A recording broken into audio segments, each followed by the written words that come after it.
Сайн байцгаана өрхөн үзэгчдээ Ice Global Top нэвтрүүлгээрээ Мария Латышева та бүхэнтэйгээ мэдчилж байна. Бид саяхан Улаанбаатар хоттой Хорстой холбоотой газруудыг үзүүлсэн. Харин өнөөдөр бид Улаанбаатар хотод ирээд байна. Манай энэ удаагийн нэвтрүүлгийн сэдвийг та бүхэн бараг таасан баха. Ингээд радио нийслэл дэх Монголтой холбоотой газруудаар хамт аялцгаая.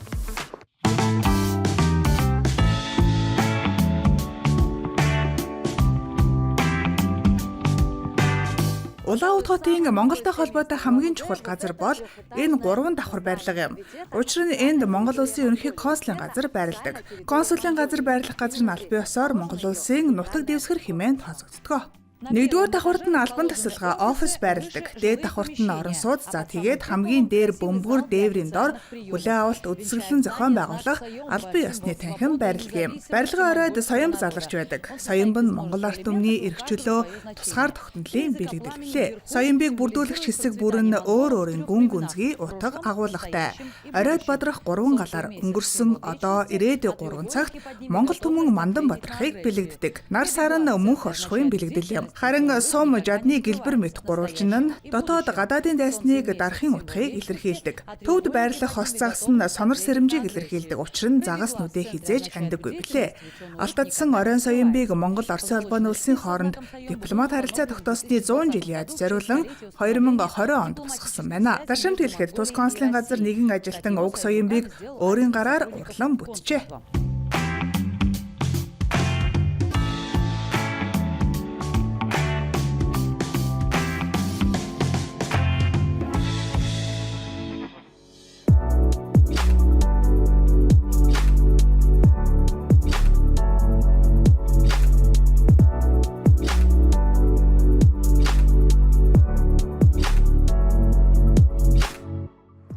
Монгол улсын консулын газраас холбоохон Улаанбаатар хотын хамгийн үзэсгэлэнтэй барилга болох Дөөр бүжгийн театр байрладаг. Тус театрыг өнгөрсөн зууны 30-аад оны үеэс эхэлж барьсан бөгөөд аваа их орны дайн дууссаны дараа ашиглалтанд оруулжээ.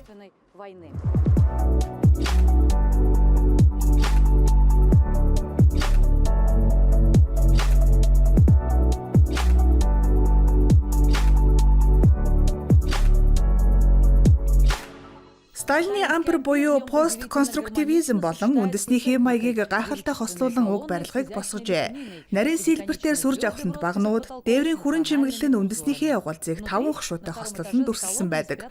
2 дугаар давхарт нь дахин давтагдашгүй горельеф буюу ханны тавгар баримл байх бөгөөд түүний дээр сур харва, хурдан борны уралдаан, хүчит бүхийн барилдааныг дүрсэлсэн 93 наадмын зураг таазыг чимдэг.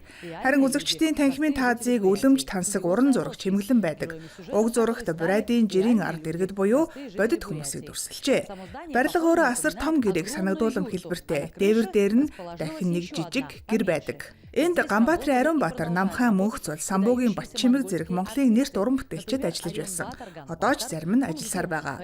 Мөн Монголын урлагийн төлөөлөл болсон олон мэргэжилтнүүд найрал хөгжим, найрал дуу, тайз чимэглэл гэд олон салбарт нь ажиллаж байгаа. Нүүдэлчдийн архитектур, угсаатан зүүн хэв маягтай нүүдэлчдийн дуу хуурын уран тансаг аялгаутай энэхүү театр Монгол оронтой нэгт холбоотой билээ.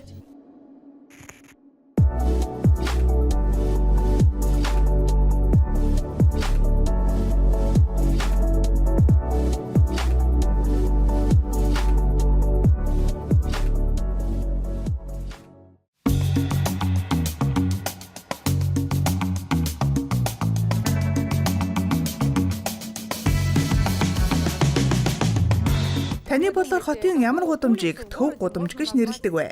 Мэдээж засаг захиргааны төвүүд нь байрлах гудамжийг тэгэж нэрлэдэг. Бусад хотуудтай харьцуулахад манай төв гудамж богинохон ердөө 640 м урттай ч гэсэн чухамд холбооны аюулгүй байдлын газар, ардын хурал, ерөнхийлөгчийн тамгын газар, хотын захиргаа, төв шуудан гээд төр захиргааны газрууд байрладаг юм.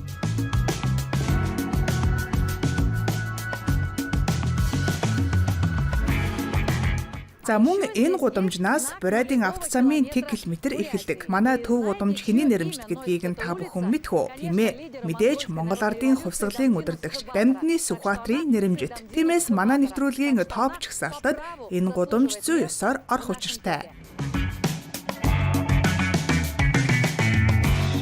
Манай хотын энэ түүхэн гудамжны нэр нь Монголтой ямар нэгэн байдлаар холбоогүй боловч монголчууд ихээр ирэх дуртай. Учир нь энд үнэтэй буюу цааны арьсан гутал зардаг дэлгүүрүүд төвлөрсөн байдаг. Үнэн нь хямд, бас чанартай болохоор монголчууд зарим ирж үйлчлүүлэх дуртай байдаг юм а.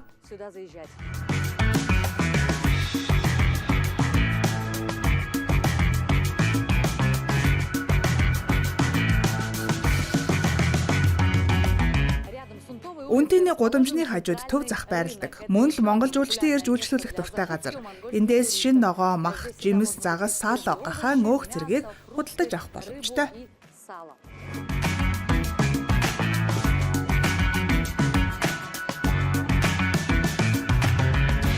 Төв захын хажууд барааны зах байрладаг. Хөрш орны маань иргэд эндээс дулаан бээлийн ороолт, малгай худалдаж аваад Улаанут хотоор хийх аяллаа үргэлжлүүлдэг.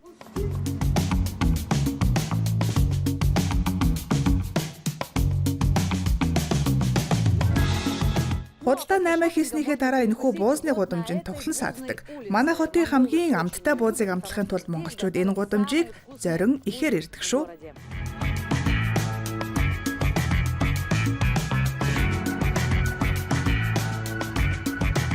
Тиймээс үнэтэй болон буузны гудамж төв захыг яалтчгүй Монголтой холбоотой газрууд гэж нэрлэж болохоор байгаа зү. Мэдээж Улаанут хотод Монголтой холбоотой өөр олон газрууд байдаг. Тиймээс манай нэвтрүүлэгт багтаагүй тэрхүү газруудыг сэтгэл хэсэгт заавал бичиж үлдээгээрэй. Та бүхэнтэй хамт Улаанут хотын Монголтой холбоотой газраар Мария Владышева аяллаа. Дараа дахин уулзтлаа. Баяртай.